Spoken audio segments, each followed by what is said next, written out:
Change oil. Tsaka check. Yung gasket, yung spark plug. Sige Tapos po. yung sa aircon. Parang chinek na rin lahat po. Ano ko kung na-check ko. Sige po. ECV valve po. Sabi ko lang kasi sa kanya yung Mga na-observe nyo po. first time ko kasi rito. Napanood ko okay. sa TikTok eh. Oo. Kasama naman yun sir, yung mga check-up natin, pati scanning. Opo.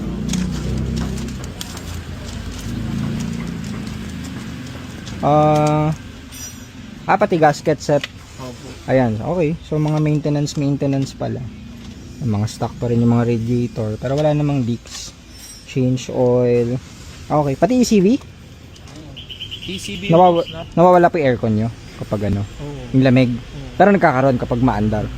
ECV lang yun. Kasi pag pina-check nyo po sa iba, compressor kagad. Natatakot eh. Nakapagpa-check na ba kayo sa iba? Hindi pa naman. na.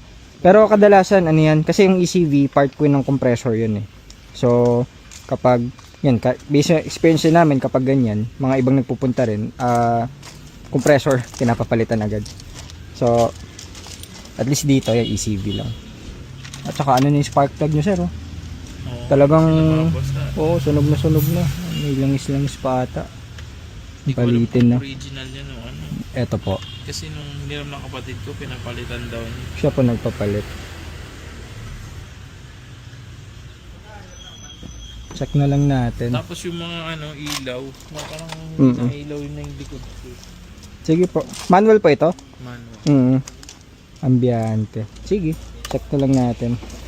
Sige po. So ito kay sir, returning client natin, change oil lang. Ford Fiesta na 1.5. So, marami tayong mga nakasakid today kasi holiday, tapos next week Holy Week, so yung mga babiyahe, marami mong papa-check tsaka PMS natin. So, ayun, bangan natin.